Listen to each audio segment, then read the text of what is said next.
প্রাথমিক নিয়োগ দুর্নীতি মামলায় আত্মসমর্পণ করলেন কারামন্ত্রী চন্দ্রনাথ সিনহা। শনিবার ইডির বিশেষ আদালতে আত্মসমর্পণ করেন চন্দ্রনাথ। সাক্ষীদের প্রভাবিত করছেন মন্ত্রী। আদালতে অভিযোগ করেছে ইডি 10,000 টাকার ব্যক্তিগত বন্ডে শর্ত সাপেক্ষে জামিন মঞ্জুর করেছে ব্যাংকশাল আদালত। মামলার পরবর্তী শুনানি রয়েছে 16 সেপ্টেম্বর। আদালতের নির্দেশ, শুনানি যতদিন না শেষ হচ্ছে ততদিন বোলপুরেই থাকতে হবে কারামন্ত্রীকে।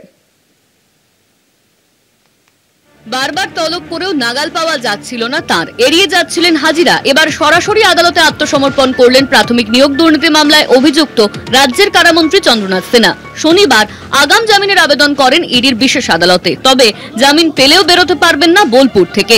10,000 টাকার ব্যক্তিগত বন্ডে তাকে শর্ত সাপেক্ষে অন্তর্বর্তী জামিন দিল ব্যাংকশাল আদালত। বোলপুরে তৃণমূল বিধায়ককে 12 সেপ্টেম্বরের মধ্যে আত্মসমর্পণের নির্দেশ দিয়েছিল ইডির বিশেষ আদালত। নির্ধারিত সময়ের 6 দিন আগেই আদালতে আত্মসমর্পণ করেন কারামন্ত্রী। সাক্ষীদের প্রভাবিত করছেন প্রাথমিক নিয়োগ মামলায় অভিযুক্ত চন্দ্রনাথ সিনহা। এদিন আদালতে অভিযোগ জানায় ইডির আইনজীবী। পাশাপাশি ইডির তরফে অভিযুক্তকে 7 দিনের হেফাজতে নিয়ে জিজ্ঞাসাবাদের আবেদন জানানো হয় আদালতে। ওই আবেদন খারিজ করে দেয় কোর্ট। সওয়াল জবাব চলাকালীন 1 সপ্তাহের জন্য সময় চান কারামন্ত্রীর আইনজীবী। মামলার পরবর্তী শুনানি 16 সেপ্টেম্বর। বিচারকের নির্দেশ অনুযায়ী ওই দিন তাকে আদালতে হাজির থাকতে হবে। প্রাথমিক নিয়োগ দুর্নীতি মামলার শুনানি যতদিন না শেষ হচ্ছে ততদিন নিজের বিধানসভা কেন্দ্র ছেড়ে বেরোতে পারবেন না চন্দ্রনাথ সিনহা। পাশাপাশি করতে হবে তদন্তে সহযোগিতা। কলকাতা টিভি।